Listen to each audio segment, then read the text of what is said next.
Hello friends, welcome to Sagar Sharma classes.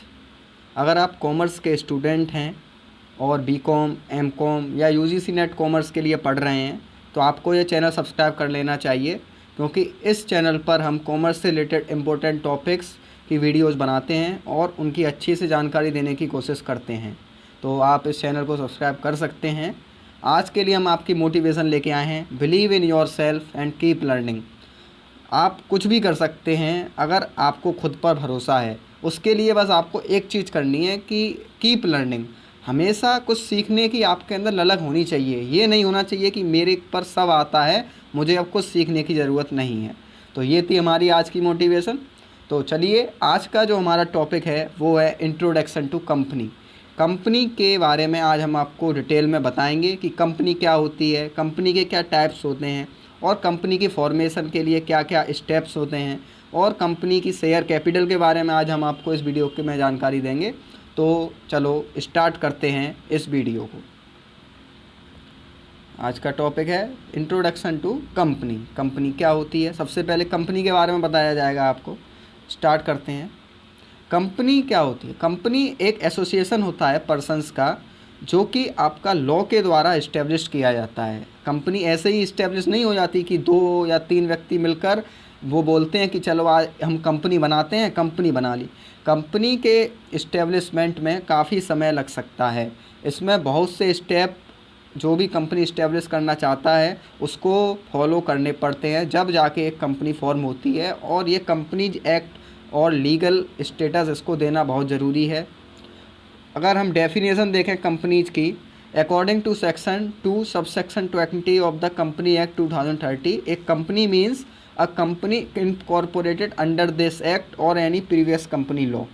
अब इसमें previous company law का मतलब है जो आपकी कंपनी एक्ट 1956 जो 2013 से पहले था, उसमें भी अगर कोई कंपनी रजिस्टर्ड है तो वो भी कंपनी मानी जाएगी। और 2013 जो रिसेंटली है, अगर उसमें कोई कंपनी रजिस्टर्ड है तो वो भी कंपनी मानी जाएगी। कंपनी के क्या क्या फ़ीचर्स होते हैं, हम कैसे पता लगाएंगे कि ये कंपनी है या पार्टनरशिप फर्म है, तो उसके लिए कुछ फ़ीचर्स होते हैं। कंपनी की सेपरेट एंटिटी होती है। कंपनी अपने मेंबर्स से सेपरेट होती है, जो भी उसके शेयर होल्डर्स हैं उनसे सेपरेट रहती है। और कंपनी की एक कॉमन सील होती है, कंपनी की एक मोहर होती है जो कि उसको एक लीगल आइडेंटिटी प्रोवाइड करती है। अब स्टार्ट करते हैं फीचर्स ऑफ कंपनी। इससे आपको क्लियर होगा कि हम कैसे पहचान सकते हैं कि क्या एक ऑर्गेनाइजेशन कंपनी है, या ये सोल प्रोप्राइटरशिप है, या पार्टनरशिप है, या ये और कोई फॉर्म ऑफ बिजनेस ऑर्गेनाइजेशन है। तो स्टार्ट करते हैं। इनकॉर्पोरेशन। इनकॉर्पोरेशन का मतलब है कंपनी जब तक इनकॉर्पोरेट नहीं होगी जब तक वो अपना बिजनेस स्टार्ट नहीं कर सकती। कंपनी के इस्टेब्लिशमेंट में 4 स्टेप होते हैं, उसमें से लास्ट होता है इनकॉर्पोरेशन। अगर उसको इनकॉर्पोरेशन का सर्टिफिकेट मिल जाता है कंपनी बोर्ड से, कंपनीज एक्ट के अंदर, तो वो अपना बिजनेस स्टार्ट कर सकती है। कंपनी की सेपरेट लीगल एंटिटी होती है। It can conduct a lawful business and enter into contract with others. Company एक लॉफुल बिजनेस के अंदर भी कॉन्ट्रैक्ट कर सकती है और इसकी सेपरेट लीगल एंटिटी होती है। और जो कंपनी के शेयर होल्डर्स होते हैं उनकी लायबिलिटी लिमिटेड होती है, या कहें कि कंपनी के जो मेंबर्स हैं उनकी जो लायबिलिटी है वो लिमिटेड है। अगर कंपनी में कोई भी लॉस होता है तो उसके मेंबर्स या शेयर होल्डर्स की ये लायबिलिटी नहीं है कि वो जो भी उनकी पर्सनल एसेट्स हैं वो उनको बेचें और कंपनी का लॉस पूरा करें। नहीं, ये ऐसा नहीं होता है। कंपनी का अगर कोई लॉस होता है तो वो आपका कंपनी को ही देखना है, उसके मेंबर्स उसमें नहीं देखेंगे। परपेचुअल एक्सीडेंस होती है। कंपनी है जब परमानेंट और परपेचुअल एक्सीडेंस। अगर कोई भी मेंबर की डेथ हो जाती है या इंसॉल्वेंट हो जाता है या कोई मेंबर कंपनी को छोड़ के चला जाता है, तो ये नहीं कि कंपनी ख़त्म हो जाएगी। कंपनी ख़त्म नहीं होगी, कंपनी चलती रहेगी। इसलिए कहते हैं कि कंपनी की परपेचुअल एक्सिस्टेंस है। नेक्स्ट फीचर्स हैं कंपनी के ट्रांसफ़र ऑफ शेयर्स। अगर पब्लिक कंपनी है और प्राइवेट कंपनी है, दोनों के केस में इस फीचर में डिफरेंस है। अगर कोई पब्लिक कंपनी है तो उसके मेंबर्स आपके विदाउट रेस्ट्रिक्शन अपने शेयर्स को किसी दूसरे को ट्रांसफ़र कर सकते हैं। लेकिन in case of private company के केस में अगर आर्टिकल ऑफ एसोसिएशन कंपनी का उसको अलाउ करता है कि उसके मेंबर्स शेयर को ट्रांसफ़र कर सकते हैं, तभी उसके मेंबर्स कंपनी के शेयर्स को ट्रांसफ़र करेंगे। अब separation of management from ownership. Company के जो मैनेजमेंट है और जो कंपनी की ओनरशिप है वो दोनों ही डिफरेंट है। कंपनी की ओनरशिप तो शेयर होल्डर्स के पास होती है, share holders are the owner, लेकिन जो कंपनी का मैनेजमेंट करता है उसके लिए शेयर होल्डर्स डायरेक्टर्स को अपॉइंट करते हैं, जो कि एनुअल जनरल मीटिंग या और किसी मीटिंग में भी कर सकते हैं। कॉमन सील, कंपनी की कॉमन सील होती है, जैसे बताया था कि कंपनी का ऑफिशियल सिग्नेचर होता है, जो कि कंपनी के सभी इंपॉर्टेंट डॉक्यूमेंट्स पे होना बहुत ज़रूरी है। नेक्स्ट टॉपिक है शेयर। शेयर क्या होता है? कंपनी जब फॉर्म हो जाती है तो कंपनी को अपने बिजनेस को स्टार्ट करने के लिए कैपिटल की रिक्वायरमेंट होती है, तो कैपिटल को रेज करने के लिए कंपनी शेयर इश्यू करती है। शेयर क्या होता है? According to section 2 sub section 84 में बताया गया है कंपनीज एक्ट के, share means a share in the share capital of the company. Share capital का वह पार्ट जो कि शेयर कैपिटल में कंपनी की मौजूद है वह शेयर है। टाइप्स ऑफ शेयर, कंपनी दो तरह के शेयर इशू कर सकती है, प्रेफरेंस शेयर और इक्विटी शेयर। कंपनी दो तरह से अपनी कैपिटल को रेज कर सकती है, या तो वो प्रेफरेंस शेयर को इशू करेगी या कैपिटल शेयर को इशू करेगी। अब जानते हैं कि प्रेफरेंस शेयर क्या होता है और इक्विटी शेयर क्या होता है। Preference share section 43 sub section B में बताया गया है कंपनीज एक्ट के। Preference share are those shares which enjoy to preferential rights, जिनके पास दो प्रेफरेंशियल राइट्स होते हैं जो कि इक्विटी शेयर होल्डर्स पर नहीं होते हैं। वो राइट्स क्या क्या होते हैं? Right to receive fixed rate of dividend, preference share holders के पास ये राइट होता है कि उनको जो भी डिविडेंड मिलेगा अपने शेयर पर वो फिक्स रेट पर मिलेगा। और अगर कंपनी डिजॉल्व हो रही है, कंपनी ख़त्म हो रही है, तो उस टाइम पे प्रेफरेंस शेयर वालों को अपनी कैपिटल इक्विटी शेयर वालों से पहले मिलती है। ये दो राइट प्रेफरेंस शेयर के पास पहले होते हैं। इक्विटी शेयर्स जो कि 43 सब सेक्शन ए में बताया गया है कंपनीज एक्ट के, उनके पास ये दोनों प्रेफरेंशियल राइट नहीं होते हैं, लेकिन इनके पास वोटिंग राइट होता है। कंपनी की मीटिंग में केवल इक्विटी शेयर होल्डर्स वाले ही पार्टिसिपेट करते हैं, प्रेफरेंस वाले नहीं करते हैं, तो इनके पास वोटिंग राइट होता है मीटिंग में। तो इनका अगर कंपनी ख़त्म होती है तो इनको प्रेफरेंस शेयर होल्डर्स के बाद ही अपना कैपिटल मिलता है, और डिविडेंड की भी इनकी कोई फिक्स रेट नहीं होती है, जबकि प्रेफरेंस शेयर होल्डर्स की फिक्स रेट होती है। नेक्स्ट टॉपिक, प्रेफरेंस शेयर बहुत टाइप्स के हो सकते हैं एक कंपनी में, तो वो क्या क्या होते हैं चलिए जानते हैं। Cumulative preference share, cumulative preference share नाम से क्लियर है, किसी चीज़ का क्यूमुलेशन करना। अगर कंपनी के पास करेंट ईयर में सफिशिएंट प्रॉफिट नहीं है और वो प्रेफरेंस शेयर होल्डर्स को डिविडेंड नहीं दे पा रही है करेंट ईयर में, तो कंपनी उनसे बोल देगी कि जब हमारे पास नेक्स्ट ईयर में प्रॉफिट होंगे जब हम आपको ये रिमेनिंग प्रॉफिट दे देंगे, तो कंपनी उस प्रॉफिट को क्यूमुलेट कर देती है नेक्स्ट ईयर के लिए। नॉन क्यूमुलेटिव ये इसका रिवर्स है, जहां कंपनी कह देती है कि अगर इस ईयर के प्रॉफिट कंपनी के पास नहीं है और प्रेफरेंस शेयर को डिविडेंड नहीं मिल रहा है, तो नेक्स्ट ईयर में ये डिविडेंड भी प्रेफरेंस शेयर होल्डर वालों को नहीं मिलेगा, तो ये नॉन क्यूमुलेटिव शेयर है।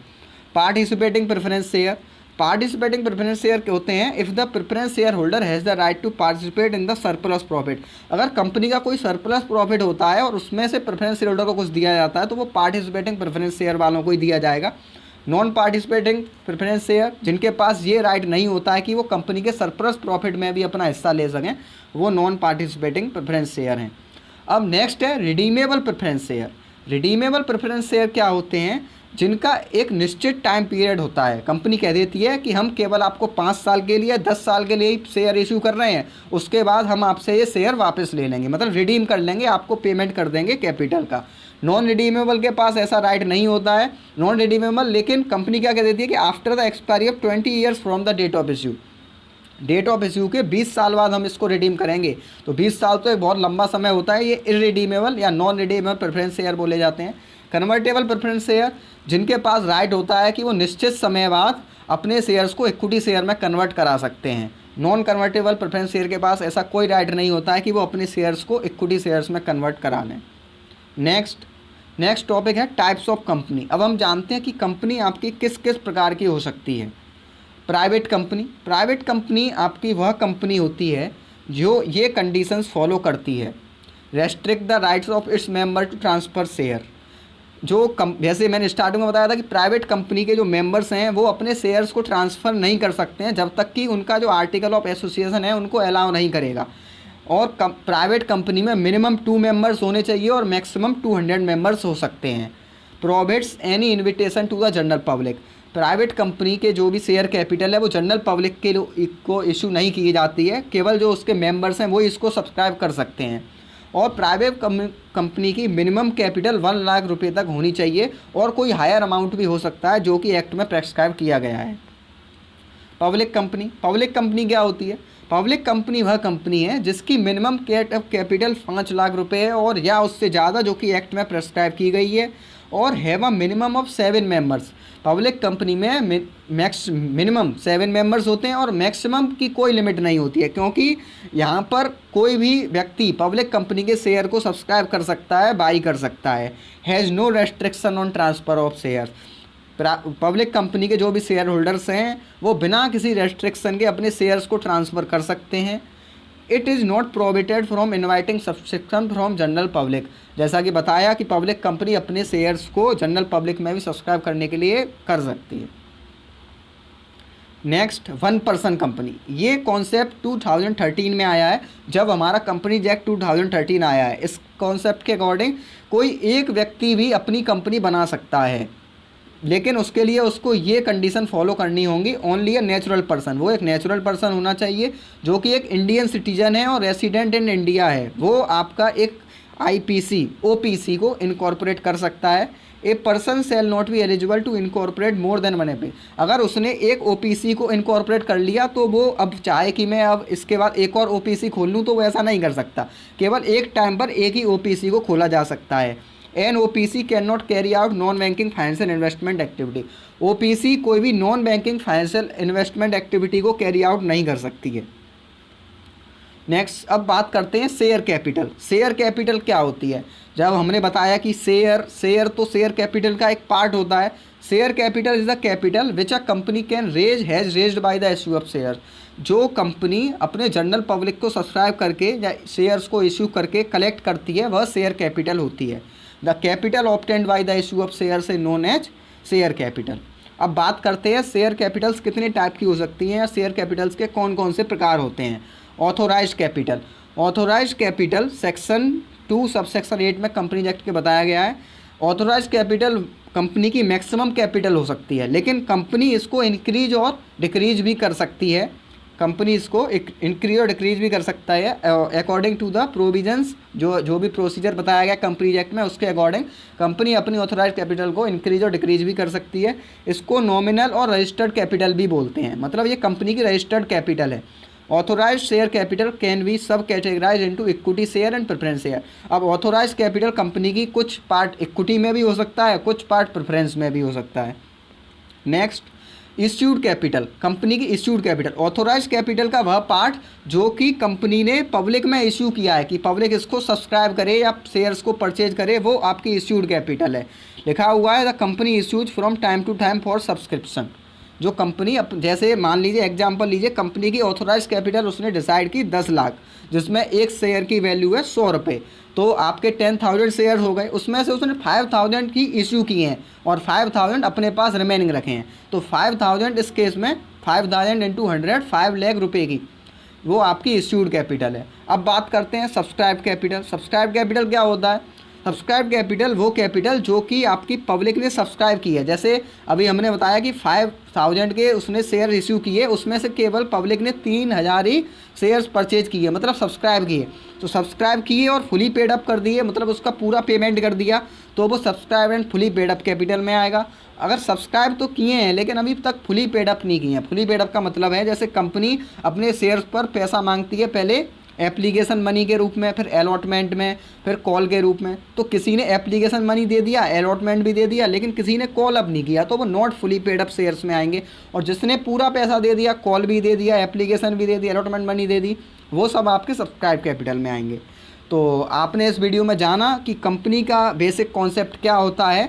अगर आपको ये वीडियो पसंद आया हो तो आप इस चैनल को सब्सक्राइब और कमेंट करके ज़रूर बताएं और अपने फ्रेंड्स के साथ शेयर ज़रूर करें। धन्यवाद।